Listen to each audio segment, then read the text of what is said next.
अस्मदपरं गुरुभ्यो नमः। अस्मद सर्वगुरुभ्यो नमः।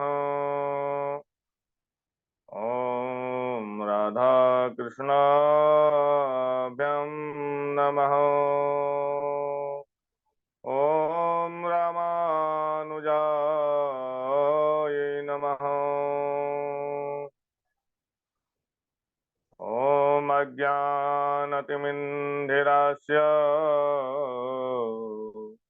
ज्ञानञ्जनशलाकया चक्षुरुन्मिलितं येन तस्मै श्रीगुरवे नमः। सदाशिवसमारम्भां शङ्कराचार्यमध्यमाम् अस्मदाचार्यपर्यन्तं वन्दे गुरुपरम्पराम्।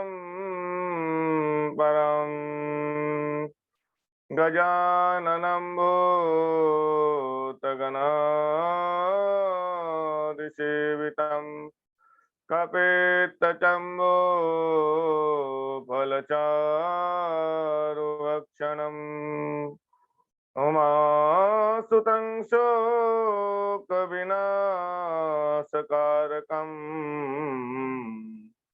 नमामि विघ्नेश्वरपादपङ्कजम्। ॐ करारविन्दं मुक्पदारविन्दं मुखारविन्दं विनिवेशयन्तं पाटयपत्रस्य पुटेशयानं बालं मुकुन्दं मनसा स्मरामि। ॐ अञ्जनानन्दनं वीरं जानकी शोकनाशनं कपीशमक्षहन्तारं वन्दे लङ्काभयङ्करम्।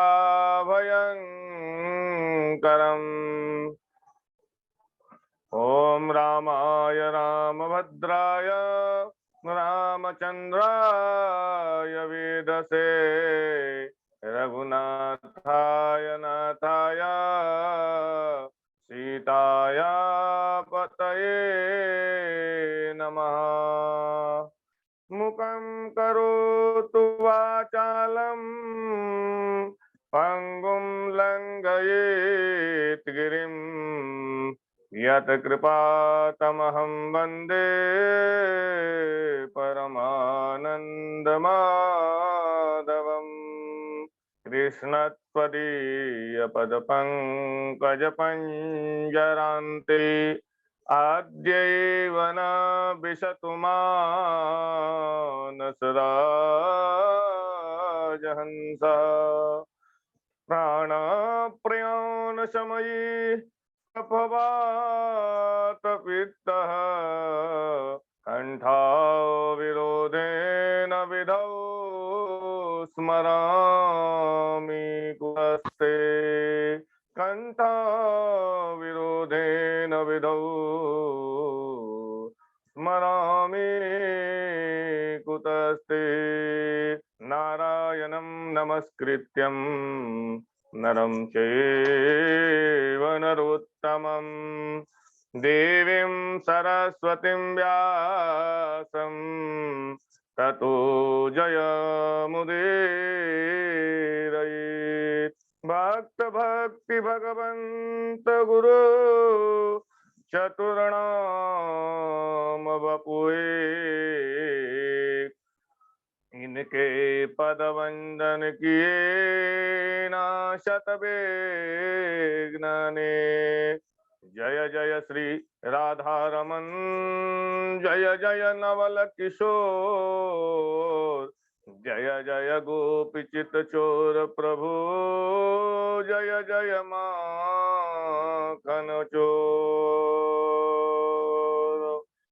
ओम सरस्वती महाभागी विद्ये कमललोचने विद्यारूपे विशालाक्षे विद्यां देहि नमोस्तुते। तां वैष्णवी सकीर्तन्तवीर्या विश्वस्य बीजं परमासिमाया सम्मोहितं देवि समस्तमेतत् त्वं वै प्रसन्नां भुवि मुक्तिहेतु।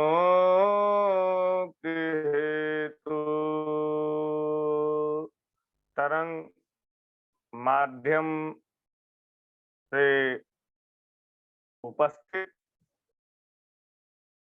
भगवत कृपा प्राप्त गुरुर व ईश्वरीय सत्ता के अनुग्रह हमारे सभी भाई बहन भगनी सभी को मेरा कोटि कोटि नमन। भागवत प्रशिक्षण के माध्यम से लंबे समय अंतराल के पश्चात मुझे आज सौभाग्य प्राप्त हुई है कि प्रशिक्षण के माध्यम से अभी तक हमने क्या प्राप्त किया है आप सबों के सामने बोलने का और बात रखने की प्रखरता प्राप्त करने हेतु आज मैं अपने वाणी के माध्यम से भागवत महापुराण जो साक्षात भगवान श्री कृष्ण का उपदेश वर्णित है उसके कुछ अंशों को मैं आज आपके सामने प्रस्तुत करूंगा। अगर कुछ उसमें त्रुटियां हो तो आप अवश्य निश्चित रूपेण हमें सलाह प्रदान करेंगे, मार्गदर्शन प्रदान करने की कृपा करेंगे। अनंत कोटि ब्रह्मांड नायक अचिंत चिंतन करुणाकर भगवान सर्वेश्वर सर्वाधिपति अकारण कारण करुणालय जनक कल्य साप परब्रह्म जगदैक बंधु करुणा सिंधु भगवान सच्चिदानंद स्वरूप घनश्याम भगवान श्री कृष्ण सहित वृषभानु सुता राधा रानी के युगल चरणों का चरणारविंद का मेरा दास का कोटि कोटि नमन एवं भगवत भक्त अनुरागी मोक्ष प्राप्ति हेतु अपने लक्ष्य को प्राप्त करने के लिए इस प्रसाल में उपस्थित विद्वज्जन भक्तानुरागी मीमांसक चिंतक विद्वांस मातृशक्ति व भगनी को सभी बांधवों को मेरा शत शत नमन वंदन। सिया राम मैं सब जग जानी करहूं प्रणाम जोरी जुग पार। भगवत पुराण में पुराण का उद्देश्य ही मुनि महर्षि वेद व्यास ने कहा है अष्टादश पुराणेषु व्यासस्य वचनद्वयम् परोपकाराय पुण्याय पापाय परपीडनम्।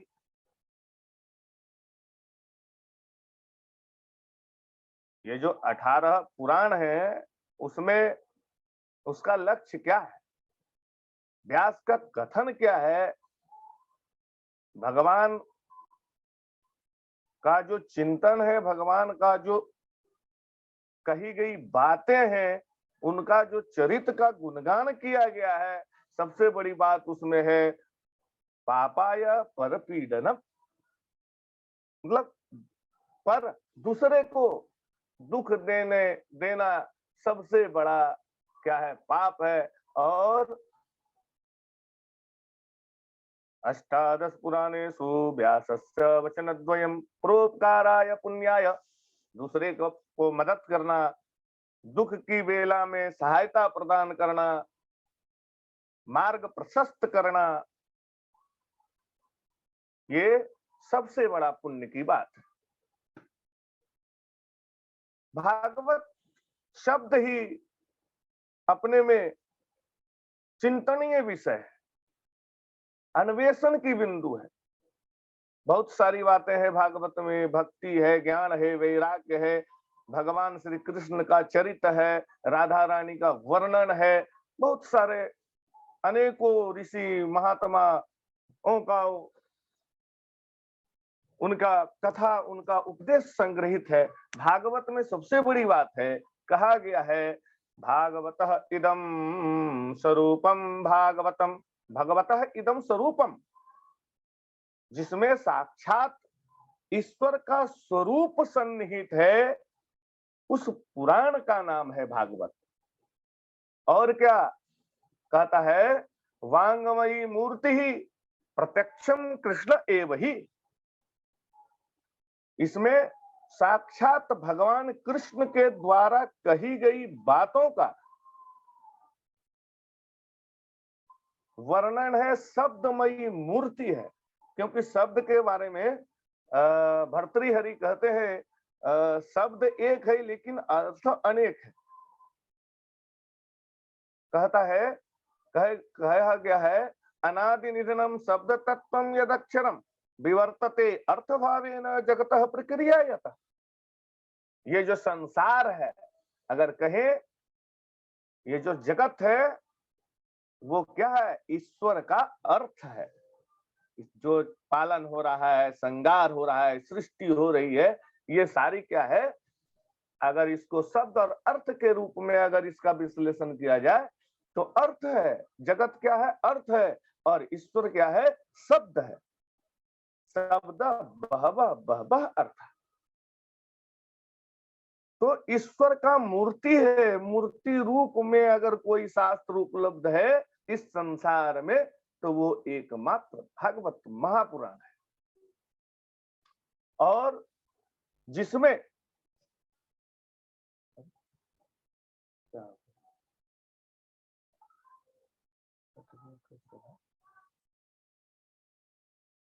और इसमें भगवतः चरितम यस्मिन तद भागवतम, ईश्वरीय सत्ता, ईश्वर के चरित्र, उनके द्वारा लीलाओं का सन्निवेश है, इसलिए इसका नाम भागवत है। और साथ में इसमें राधा कृष्णयोः इदं स्वरूपम, भगवतो श्री राधा कृष्णयोः इदं स्वरूपम भागवतम,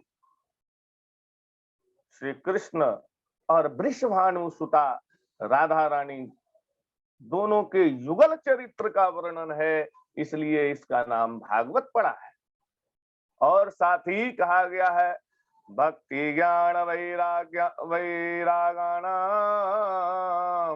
तत्वम यस्मिन तद भागवतम, भक्ति ज्ञान और वैराग्य का, वैराग्य रूपी तत्व का जिसमें सन्निवेश है उसका नाम भागवतम है। ऐसे तो भागवत महापुराण का जो वर्णन आया है, ऐसा वर्णन आता है कि भागवत जो है वेद का भाष्य है। कहा गया है भाष्यते सर्ववेदेषु गीयते मुनिदिभि नारदादिभि ऋषिभि वा वदन्ति त्रिषु लोकेषु वह वदन्ति त्रिषु लोकेषु तरन्ति भवसागर। भागवत का जो ये 4 शब्द है भा ग व त, चारों के शब्द का जब हम लोग विश्लेषण करेंगे, अन्वेषण करते हैं, तो उसमें स्पष्ट रूपेण आता है वर्णन भाष्यते सर्ववेदेषु। सभी वेदों का अगर कहीं भाष्य उपलब्ध है, कहीं सार तत्व अगर उपलब्ध है, अच्छी तरह से अगर वेद को समझना है, तो भाई भागवत महापुराण को जानना पड़ेगा। गीयते और क्या, गीयते नारदाद भी ऋषि भी वा मुनि भी वा, मतलब मुनियों के द्वारा और या ऋषियों के द्वारा जो है जिसका गायन किया जाता है। और क्या, वदंती त्रिषु लोकेषु, जहां जिसका जिस पुराण का वर्णन जो है तीनों लोकों में किया जाता है, वदंती गाया जाता है, पढ़ा जाता है, वर्णन किया जाता है, तीनों लोकों में जो करते हैं, और साथ में तरंती भवसागर, तरंती भवसागर, भव मतलब जगत, ये जगत रूपी समुद्र में, जगत रूपी समुद्र से अगर कोई तारने वाला पुराण है तो वो श्रीमद् भागवत महापुराण है। भवन भवसागर तरंती, पार कर देगा, यानी आपको अपने लक्ष्य तक पहुंचाने का अगर कोई महापुराण है, या अपने उद्देश्य को अपने परम सत्ता से आत्मसात करने वाला अगर कहीं पुराण है, तो वो श्रीमद् भागवत महापुराण है। और अगर इसका एक्सप्लेनेशन आगे बढ़ेंगे, विश्लेषण से शब्द जाल जितनी प्रखर हो, इस लोक में जो दर्शक है, श्रोता है, उनके कर्ण तक हर एक अर्थ को अगर समझाया जा, तो भागवत शब्द जो है पूरे लोक के निमित्त, पूरे संसार के निमित्त एक पथ प्रदर्शक के रूप में काम करता है, मार्गदर्शक के रूप में काम करता है, उद्देश्य को पूर्ण कराने में काम करता है। भाकृतिवाचको शब्द, भाकृतिवाचको शब्द, और क्या, भवसागर से तो पार करने वाला अगर कोई पुराण भागवत है ही, साथ में कृति प्रदान करने वाला, यश प्रदान करने वाला, और दकार ज्ञानवाचक, सिर्फ कीर्ति ही नहीं फैलाएगा, सिर्फ आपको यश ही प्राप्त नहीं कराएगा, अपितु ज्ञान भी प्रदान करेगा। ज्ञायते अनेन इति ज्ञानम, कैसा ज्ञान, लौकिक नहीं, पारमार्थिक ज्ञान।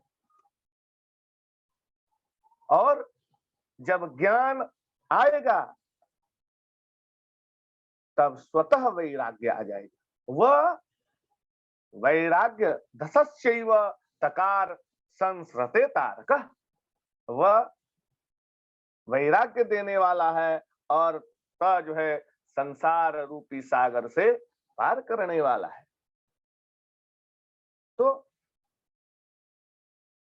मनुष्य का मूल उद्देश्य होना चाहिए चतुर्विध पुरुषार्थ प्राप्ति, जो सांसारिक जीवन में है, जो गृहस्थ आश्रम में, संन्यास की तो बात ही छोड़ दी।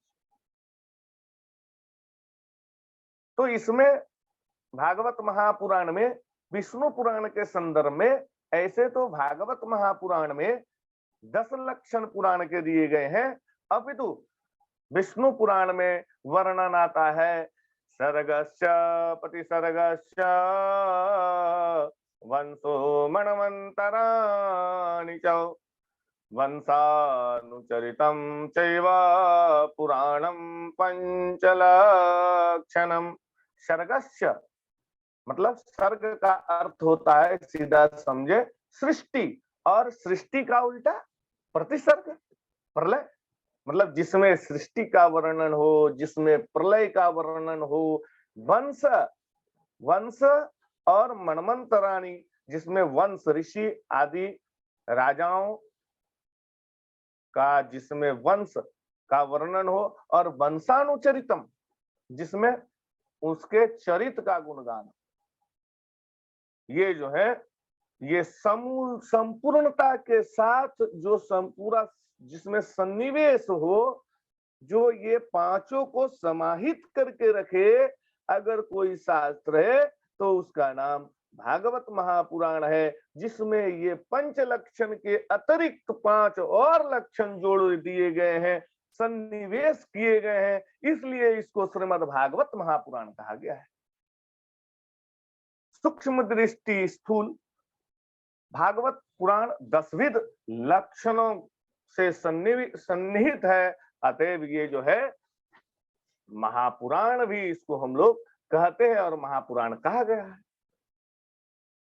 महात्म का वर्णन सर्वप्रथम भागवत महापुराण में आता है। महात्म का अर्थ ही होता है महिमा, और महिमा का जब ज्ञान होता है तभी उसके पश्चात श्रद्धा उत्पन्न होती है। तुलसीदास, स्वामी गोस्वामी तुलसीदास जी ने अपने शब्दों में कहा है, ज्ञाने बिनु ना होत परतीति, जाने बिनु ना होत परतीति, बिनु परतीति होत नहीं प्रीति। जब तक ज्ञान नहीं होता है तब तक प्रेम उत्पन्न नहीं होता है। आगे हम लोग चर्चा करेंगे कि ज्ञान कैसे उत्पन्न होगा और प्रेम कैसे प्राप्त हो सकता है।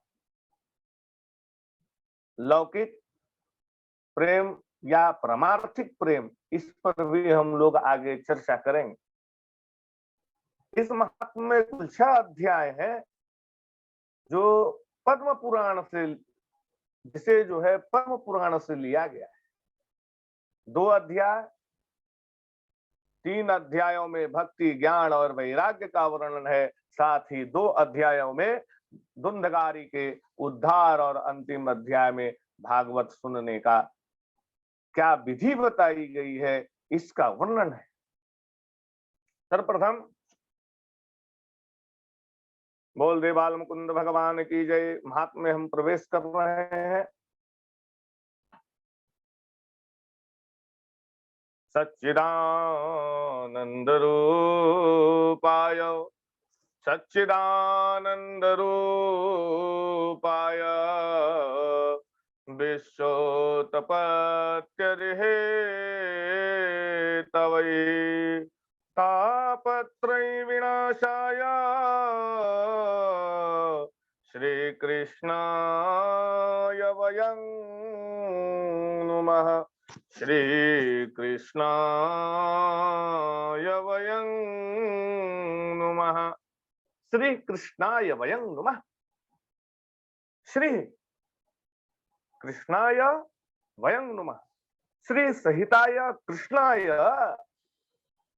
वयं सर्वेभ्यो जनेभ्यो वयं वयं नुमः नमस्करोमि। सभी लोग श्री अर्थात लक्ष्मी का संबोधन है, यहाँ राधा कृष्ण, राधा का संबोधन है श्री शब्द से, कि भाई कैसे हम जानेंगे कि इसमें राधा, इसलिए राधा को आह्लादनी शक्ति और गुप्त शक्ति के रूप में श्रीमद् भागवत महापुराण में हम जो समझ पा रहे हैं, गुप्त प्रयोग है इसमें। श्री कृष्णाय वयं नुमः, श्री अर्थात लक्ष्मी अर्थात राधा, कृष्ण, श्रिया सहिताय कृष्णाय, यानी श्री राधा रानी सहित मैं अपने बाल गोविंद को, मैं अपने कृष्ण को, मैं अपने बाल मुकुंद भगवान को नमन करता हूं। कैसा है बाल मुकुंद भाई? सच्चिदानंद रूपाय, सच्चिदानंद रूपाय, सत चित आनंद स्वरूपाय। सत कैसा? सत्य भी सत का विवर्तित रूप है। आदि जगत गुरु शंकराचार्य ने अद्वैत वेदांत में वर्णन किया है, सती भवम इति सत्यम। सत का जो विवर्तित रूप है वो सत्य है। तो सत, सत स और त हलन और सत्य स आधा तय संयुक्त यह सत्य, यानी सत्य का विवर्तित रूप सत्य। इसीलिए उस शंकराचार्य कहते हैं ब्रह्म सत्यम जगत मिथ्या जीवो ब्रह्म ही बना पड़ा। तो सच्चिदानंद रूपाय, सत सत स्वरूप, चित स्वरूप और सच्चिदानंद स्वरूपाय। आनंद मनुष्य की जो हृदय की अवस्थाएं होती है वो सबसे पहले ठोस अवस्था होती है। मम करणो रसायन जब युक्ति आएगी आगे कि भाई वो ऐसा अमृत रूपी कथा का श्रवण कराइए, मेरे कर्मेंद्रियों के माध्यम से ऐसा मुझे ज्ञान प्राप्त कराइए जो कि मुझे आनंदानुभूति हो, आनंद की प्राप्ति हो। कैसा भाई? यानी मेरा हृदय जो ठोस अवस्था में था वो द्रवीभूत हो जाए, वो क्या हो जाए? रसभूत हो जाए। आहा, आनंदानुभूति। तो सच्चिदानंद रूपाय कैसा?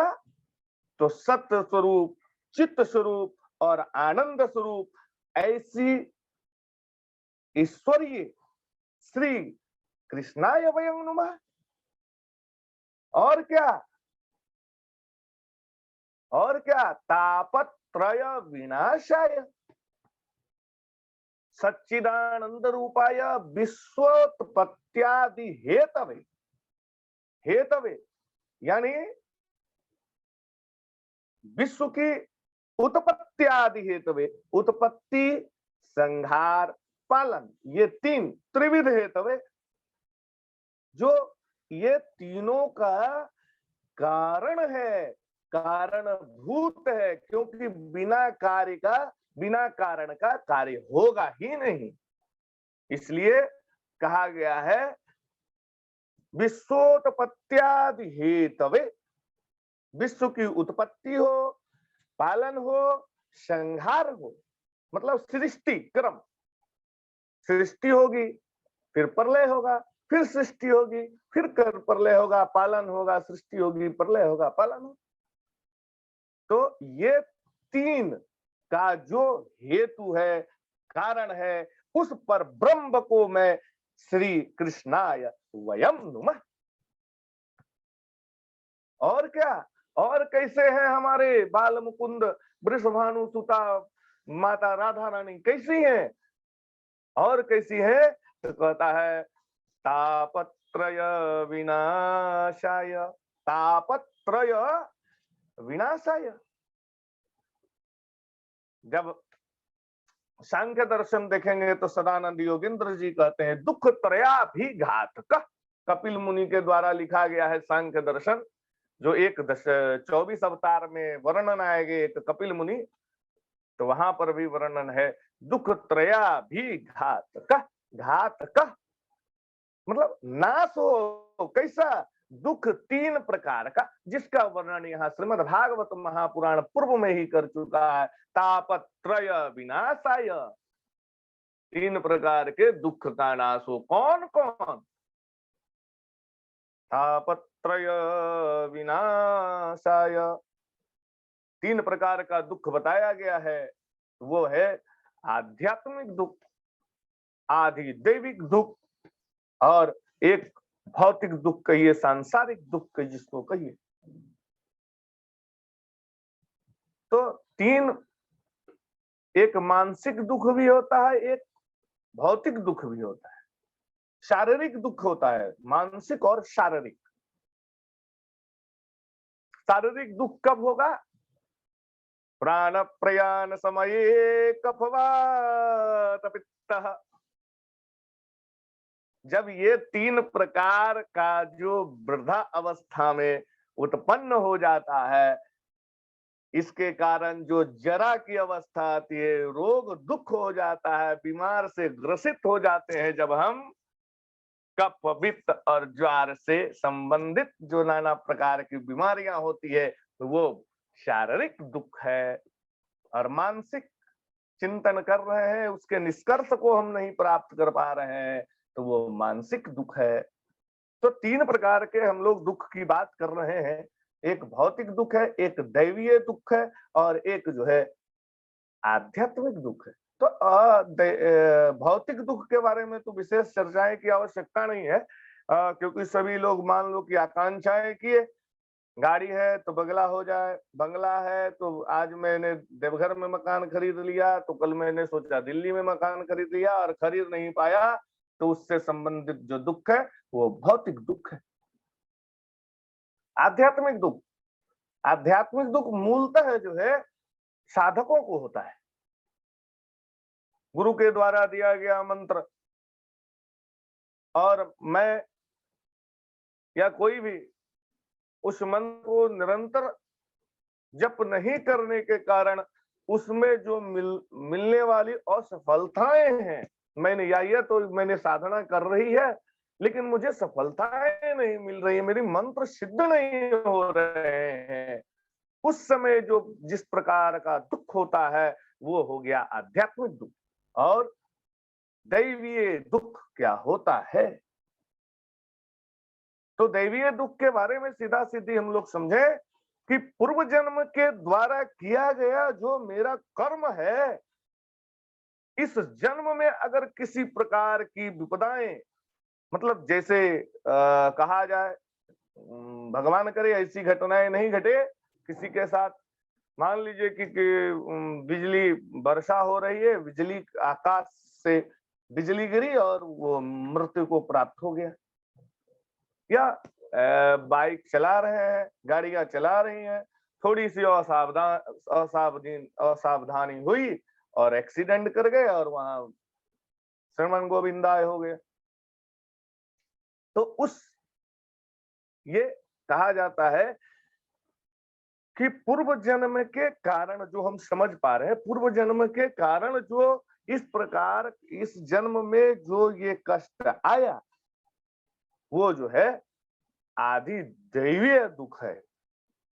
तो ये तीनों दुख का नाश हो जाए, इसलिए इस तीनों दुख का नाश करते हुए मुझे मोक्ष की प्राप्ति हो, मैं वृषभानु सुता, मैं बाल मुकुंद भगवान को नमन करता हूँ। श्री कृष्णाय वयं नुमः।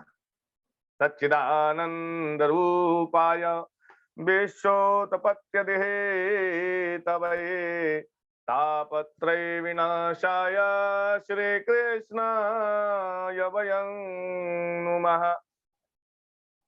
तो हम सभी मिलकर श्री कृष्ण भगवान राधा रानी सहित भगवान बाल मुकुंद को मैं नमस्कार करता हूं कि ये सारी विपदाएं से सभी की रक्षा करे और सबका जो उद्देश्य है उसको पूर्ण करे।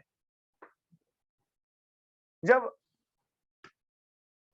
सुखदेव जी उपनयन संस्कार आदि भी नहीं हुए थे और वे जो है संन्यास्त हो चुके थे,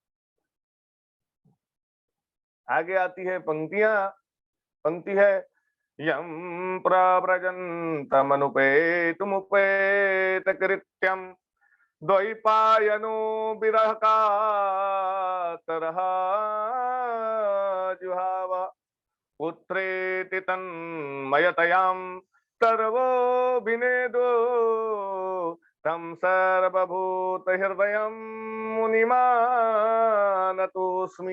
सर्वभूत हृदयं मुनिमानतोस्मि।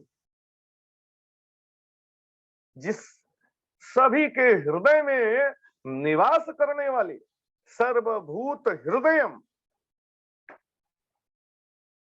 मुनिमानतोस्मि, मुनियों के द्वारा जिसका निरंतर चिंतन किया जाता है, स्मरण किया जाता है, मैं उस सुखदेव जी को नमस्कार करता हूं। क्योंकि भाई तम सर्वभूत हृदयम मुनिमानतोस्मि। कहते हैं जब सुखदेव जी उपनयन आदि संस्कार भी नहीं हुआ था, तब वो जो है संन्यास्त हो गए थे और क्या किए, अपने गृह को त्यागने लगे, त्याग चल दिए, आगे बढ़े। तो भाई पुत्र मोह सभी को होता है, ये संसार ही माया है, और इस माया से जैसे मुक्ति हो जाए तभी समझ जाना विगति राग इति वैराग, तभी आएगा। तो माया, भगवान सुखदेव जी कहने लगे बेटा ठहर जाओ, ठहर जाओ, ठहर जाओ, अभी तुम्हारी उम्र नहीं है, तुम अभी सन्यासी नहीं बनो, ठहर जाओ बेटा, ठहर जाओ। तो सुखदेव जी के प्रतिनिधित्व रूप में एक वृक्ष अपने वाणी से सुखदेव जी को ज्ञान देते हैं, जबकि सुखदेव जी स्वयं वेदव्यास जी को स्वयं जो है ज्ञान है, वो तो वरद पुत्र है कहा जाए। तो सुखदेव जी उस समय माया क्या चीज है, माया के कारण जो है सुखदेव जी जो व्यास जी जो है पुत्र मोह में ग्रसित हो जाते हैं और अपने पुत्र से रुकने की आकांक्षा करते हैं और कहते हैं पुत्र रुक जा, ठहर जा, ठहर जा, अभी तुम्हारी उम्र नहीं है, अभी तुम तो बाल्यावस्था में हो। लेकिन सुखदेव जी मानते नहीं हैं, और तो उनके प्रतिनिधित्व रूप में सुखदेव जी जब जवाब नहीं देते हैं तो प्रतिनिधित्व रूपेण एक वृक्ष कहता है, का भाई, क्या महाराज व्यास जी, आप तो परम ज्ञानी हैं,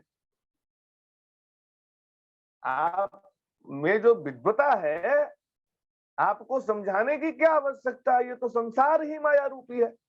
तो इसका त्याग सुखदेव जी महाराज ने किया, तो किया क्या गलत कर दिया है, आप क्यों माया के वशीभूत में है? मैं भी तो एक वृक्ष हूं, जरा देखो तो कितनों लोगों को क्या मैंने कभी फल खाया? बड़ा हुआ, वृक्ष लगा, वृक्ष में फल लगे, फल को कोई और खा रहा है, आप दुखी हो रहे हैं, आप अज्ञानी की तरह व्यवहार कर रहे हैं। ये सब दुख को त्याग दीजिए, क्योंकि आत्मरूप सुखदेव जी जो है सबके हृदय में विराजमान है। ये आत्मरूपी सुखदेव जी को मैं वंदन करता हूं। यम तम सर्वभूत हृदयम मुनिमानतोस्मि।